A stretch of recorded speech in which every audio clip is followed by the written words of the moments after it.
Welcome to Burn On, Not Out, the podcast for high achievers who check the boxes, hit the goals, built the life, but know there has to be another way. I'm Brooke Dukes, your no BS business bestie, and I'm here to cut through the fluff with real stories, sharp insights, and the kind of truth that opens your eyes to a new way of creating success with ease and flow. No hacks, no hustle worship, no pretending constant activity is momentum. Just the raw, practical, and powerful shifts that happen when you stop leading from fear and start leading without the armor, with clarity and authenticity. Let's get into it. Okay, I almost didn't record this one. This is one of those journal entries I wanted to slam shut the second I finished writing it. You know the one that makes you wonder, should I keep this to myself? Will people think I'm too much? Is this going to hurt the business? The truth is, this is the business, because how I lead this company is never separate from how I lead myself. And today, leading myself looks like letting you see the parts I usually hide. So I'm going to read this one out loud, not because it's easy, but because it's just time. How am I feeling today? A little anxious? My heart math was at an all-time low. My mind was racing with plans on how to work 2 hours a day after the wedding, plans on painting, plans on plans. I'm a little in my head, maybe a lot, about using those journal entries for the podcast. I keep going back and forth on it. I'm scared. Will people like it? Is it too much? Will it turn off my audience? Will it hurt the business? Will I be too much? Am I enough? Is it enough? Will people be interested? Will it be boring? Fuck. What am I trying to hide right now? What emotion am I trying to hide? Inadequacy. That little girl that wants to prove she's enough. I feel like she's standing on her bed, the same corner she was on while Gary listened. The same corner she was on while she listened to Gary beat her mom. She's jumping up and down, screaming, "See me, love me, I am enough. I am lovable." What does that part of me need right now? She needs unconditional love. Love for what that little girl had to go through. That vulnerable girl, the one without the success, the money, the titles, the accomplishments, stripped down to her bare soul. Love. Where am I overgiving in exchange for approval? I feel like I do that a lot with my kids. I want them to be happy. Sometimes I give too much because I just want to argue, and mostly I want to prove I'm a good mother. That has played out a lot in my Shadowgate 48. I want to give them the world, give them everything I didn't have, and also give them the amazing things I did get from my mom and dad. As I got older, I recognized I couldn't receive their unconditional love. I didn't see it or feel it. And as a child, because I felt so broken, unlovable, like a small animal in the corner, just trying to survive, Gary brought those feelings out in me. Survival. I just had to protect myself long enough to survive him. Somehow I think I always knew he'd leave at some point, and then I could start healing. That healing process started at 15, but it was very slow. Now I look at it less as healing and more as laying down pieces of armor along the road as I journey through life. I judge myself at times. Why aren't I fixed yet? Well, there's nothing to fix. Why aren't I further along? You're in the perfect place, exactly where you need to be. I should already be there. You're already there. What boundaries do I need to put in place? I need to take time away from myself when I need it. It's okay to honor my need for isolation, to recharge, take care of me, and then join the family again. I need to set clear boundaries around Ryan as she returns home from a month with her dad. What would it look like to receive without first proving my worthiness? That's a big one to unpack.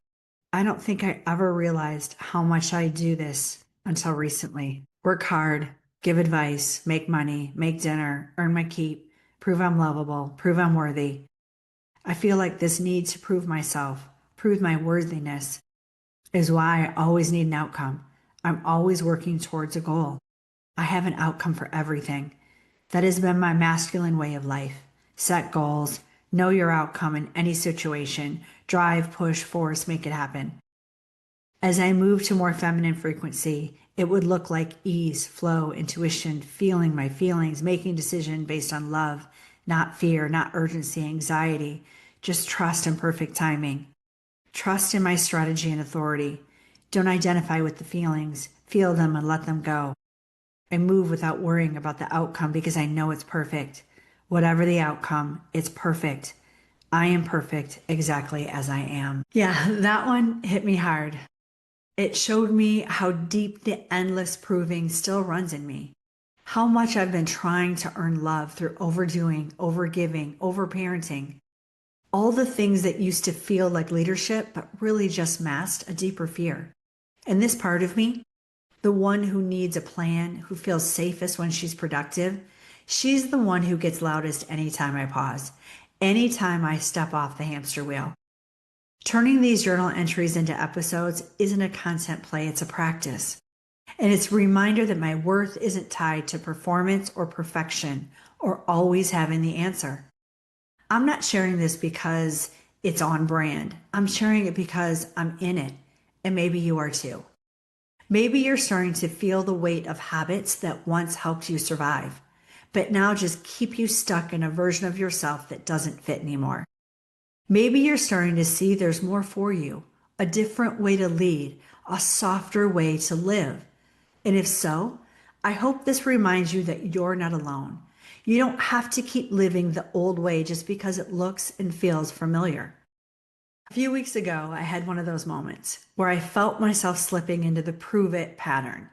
A team decision came up that I didn't have immediate clarity on, and my first instinct was to jump in, make a decision, fix it fast. But instead I paused. I sat with the discomfort, the I should know this feeling. And when I finally came back to the conversation, I led from clarity, not fear. It shifted the entire dynamic. It reminded me that my worth doesn't live in the answer. It lives in how I hold the space. That journal entry brought me face to face with the belief that love has to be earned to be safe. And the thing is, that belief built a lot of what I've created in my personal life and in my business. But it also burned me out more than once.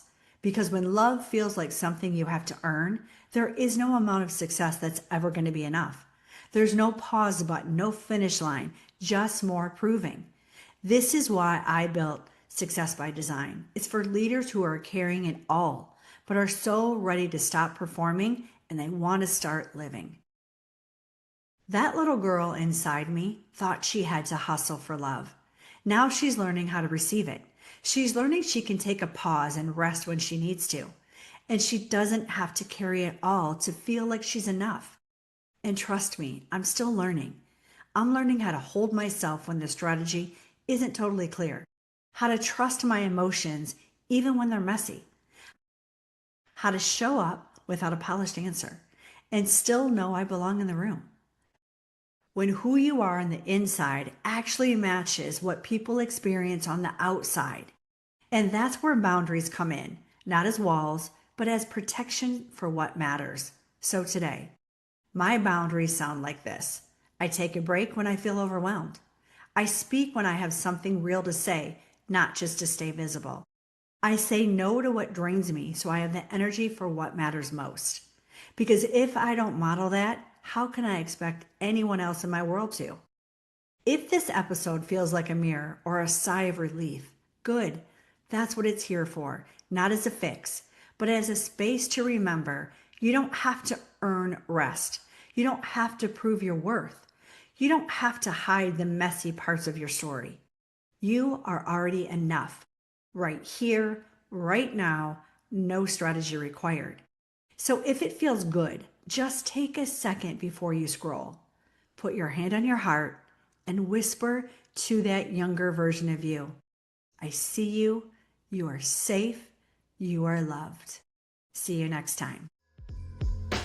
Thanks for tuning in to Burn On Not Out. If this resonated, check the show notes for tools and resources to help you slow down, trust yourself, and keep leading without the constant pressure and stress that wears you down. Remember, real success doesn't come from pushing harder. It comes from slowing down long enough to see clearly and leading from clarity and peace instead of control and fear. I'll see you next week.